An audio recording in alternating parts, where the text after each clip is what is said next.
प्रिय मित्रों, नमस्कार। मैं एस्ट्रोलॉजर योगेंद्र आपका अपने YouTube परिवार में हार्दिक स्वागत करता हूं। मित्रों, आज हम समाज की एक ऐसी समस्या के बारे में बात करेंगे जिसको लेकर के सारा समाज परेशान है और वो समस्या है नशा मुक्ति की। मित्रों, इस नशा मुक्ति को लेकर के सरकारें बहुत सारे अभियान चला रही हैं। समाज के बहुत सारे लोग भी इसमें अपने स्तर से कुछ जागरूकता अभियान चला रहे हैं, लेकिन इसके बावजूद भी भारत ही नहीं पूरे विश्व में बहुत बड़ी जनसंख्या नशे का सेवन करती है और कभी कभी नशा इंसान पर इतना हावी हो जाता है कि वह पूरे परिवार को बर्बाद कर देता है। आपने देखा होगा कि जब व्यक्ति नशा नहीं करता है तो हमें लगता है ये व्यक्ति तो बहुत अच्छा है, और जैसे ही वो नशा कर लेता है उसकी सारी स्थिति ही उल्टी हो जाती है और वो समाज विरोधी और अनैतिक व्यवहार करने लगता है, और जिसकी वजह से उसके परिवार, पड़ोस, समाज को बहुत बड़ी परेशानी उठानी पड़ती है। आज हम बात करेंगे मेडिकल एस्ट्रोलॉजी की इसी शाखा के बारे में, जिससे यह पता लगाया जा सकता है कि अगर आपकी कुंडली में इस प्रकार के योग हैं, आप भी नशे के चंगुल में तो नहीं फंस जाएंगे। हम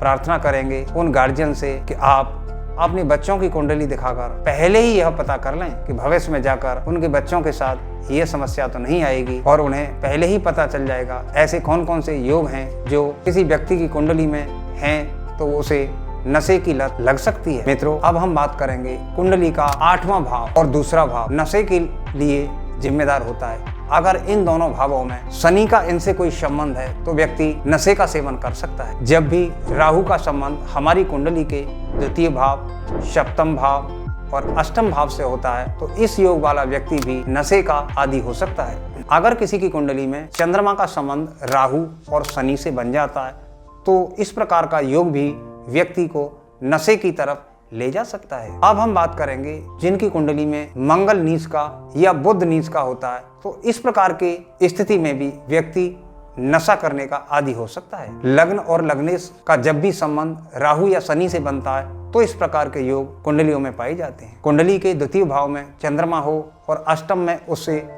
शनि देख रहा हो तो ऐसा व्यक्ति बहुत बड़ा दारू पीने वाला होता है। द्वितीय भाव में मंगल हो, बुध हो, शनि हो तो व्यक्ति तंबाकू, गांजा, अफीम का सेवन कर सकता है। द्वितीय भाव में अगर शुक्र हो या गुरु की उस पर दृष्टि हो तो ऐसा व्यक्ति जीवन भर किसी प्रकार का कोई नशा नहीं करता। मित्रों, अब हम नशा मुक्ति से संबंधित कुछ उपायों के बारे में आपके साथ चर्चा करेंगे। सर्वप्रथम तो आपसे प्रार्थना करते हैं कि शुरुआत में ही आप अपने और अपने बच्चों की कुंडली चेक करा लें, और इस प्रकार का कोई योग है तो उसके उपाय समय रहते पहले ही कर लें, जिससे भविष्य में आपके परिवार को इस प्रकार की कोई समस्या ना उठानी पड़े। लेकिन अगर समस्या आ ही चुकी है और आपके परिवार में इस प्रकार का कोई व्यक्ति है जिसको नशे की लत लग चुकी है, जिसकी वजह से आपका पूरा परिवार परेशान है, एक बार आप हमारे संस्थान में फोन करके उसकी कुंडली चेक कराएं। हम आपको विश्वास दिला सकते हैं उसे अवश्य ही लाभ होगा। कभी कभी लोग सोचते हैं कि भाई क्या ज्योतिष से इसका उपाय संभव है, तो हम आपको बताना चाहेंगे। आपने देखा होगा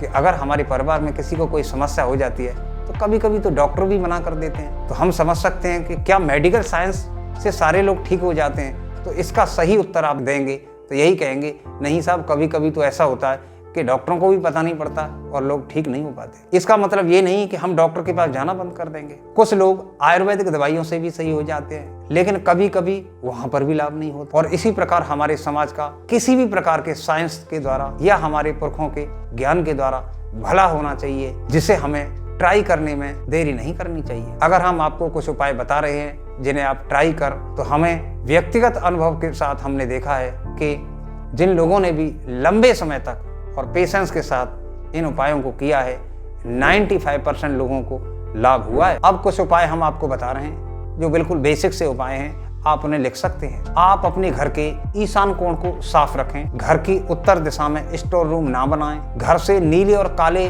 और हरे कलरों को कम करें। घर की महिलाओं का सम्मान करें। अगर घर में मकड़ी के जाले हैं तुरंत उन्हें हटाएं। रोगी को सफेद चंदन की माला और 9 मुखी रुद्राक्ष धारण कराएं। गंदे और फटे पुराने कपड़े ना पहनने दें, और अगर देर रात तक ऐसा व्यक्ति काम करता है उसके काम के शेड्यूल में चेंज करें। रोज सुबह एक्सरसाइज करें, प्राणायाम करें, और एक बमन क्रिया बताई जाती है उसको कराने का प्रयास करें। अंत में अगर आपको लगता है कि किसी एस्ट्रोलॉजर की जरूरत है तो आप किसी एक्सपर्ट एस्ट्रोलॉजर से उनकी कुंडली दिखाकर कुछ स्टोन्स उन्हें धारण कराएंगे तो आपको बहुत ही अच्छा लाभ मिलेगा। रोगी को शाम को जल्दी खाना खिलाएं और उसके साथ हमेशा प्यार का व्यवहार करें और कोशिश करें उसकी जो मित्र मंडली है उससे उनको कैसे दूर कर सकते हैं, इस प्रकार के कुछ उपाय करने के प्रयास करें। परिवार में किसी पंडित के द्वारा हृदय स्तोत्र का पाठ भी आप करा सकते हैं। मित्रों, अगर अभी तक आपने हमारे चैनल को सब्सक्राइब नहीं किया है तो उसे सब्सक्राइब अवश्य कर लें और इस वीडियो को ज्यादा से ज्यादा लोगों तक पहुंचा कर समाज सेवा में हम और आप दोनों मिलकर अपना